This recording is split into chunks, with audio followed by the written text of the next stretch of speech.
What's up guys, James Paddock here. I like to think of myself as a fairly well-rounded human being. Someone who's humble and modest about among their various hobbies and talents. Now I do like to promote the music that I write as often as I can, because I've only received positive feedback thus far. Those who don't like my music seem to have kept a fairly low profile. I infer from my feedback, therefore, that I'm a good musician, and it's what I want to earn a living from.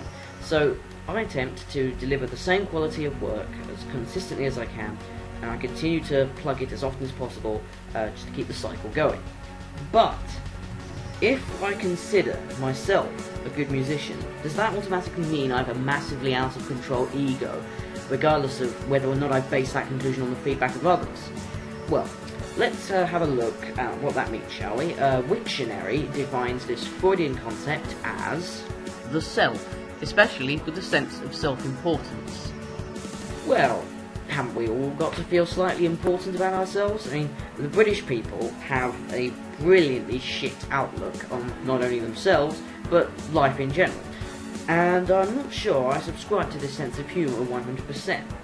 The way I see it, we've all got to feel self-aware to some degree. We all seem to have these petty conventions embedded in our heads that tell us what not to say and do under the full range of social circumstances.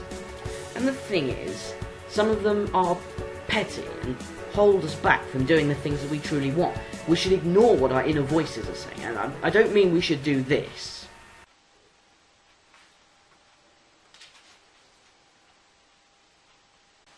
Man, it would be terrible if I just hit Ben in the face with my book for no reason at all. Wouldn't he hate me?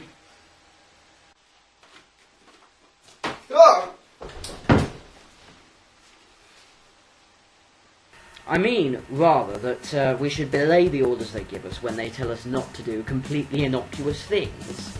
Oh, you can't do that! Oh, don't show off your new clothes, you'll look really materialistic. Oh, don't tell anyone about your charity work, because that'll make them feel mean and selfish by comparison. Don't tell that girl she looks nice today. She'll only think you've made that comment because she looks awful the rest of the time. It's all bollocks, of course. We all need to have some sense of self-importance, which we should be able to have privately, without being accused of egotism. I mean, if you've never Googled your own name, purely because you think you'll feel guilty and self-obsessed if you do, then you need serious help in recognising yourself as a human being. You have to know what you is, and be you. Heck, Google might even define you for you. There's boatloads of information on yourself out there, sometimes you didn't even put it there. It can be quite terrifying. Now, since I started this vlog, I've started to see myself as more outspoken, even though I've not actually spoken to anyone since. Yeah, I'm pretty sad. But the point is, you should never be afraid to show your true self, if there's no rational reason to conceal it. I mean, if you're ever accused of being an egotist, you can hit back at that person by going, well, you're a bit of a misanthropist yourself. Let's define misanthropist, shall we? A misanthrope, a person who hates all mankind, a person who hates the human species. Hatred towards the whole species? That's a shit ton of hate. There are nearly 7 billion people on this planet. Are these people really telling us that not one of those people is deserving the smallest iota of kindness? Some people flaunt this trait with unadulterated pride.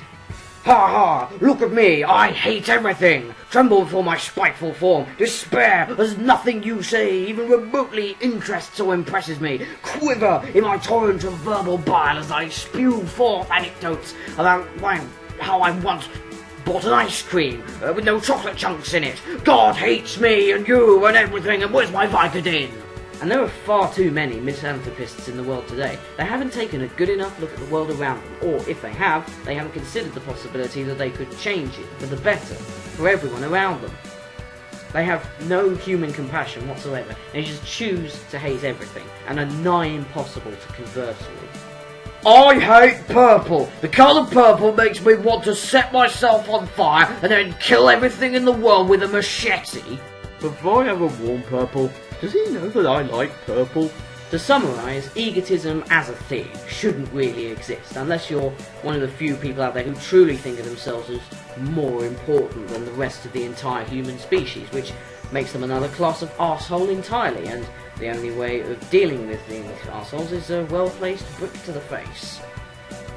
I'm just kidding, of course. Don't go throwing bricks in people's faces, unless they really deserve it.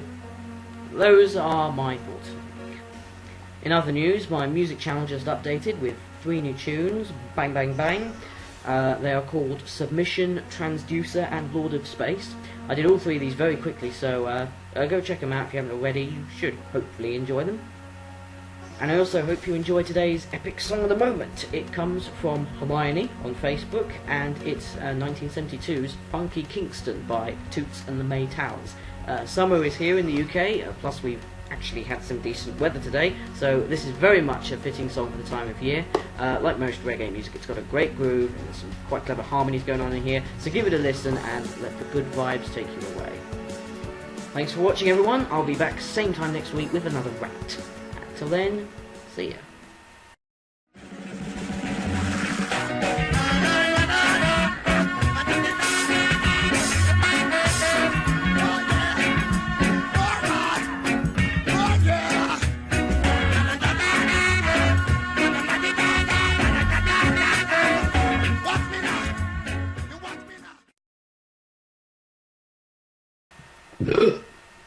That was nice. I burped in the middle of the recording. Shut up!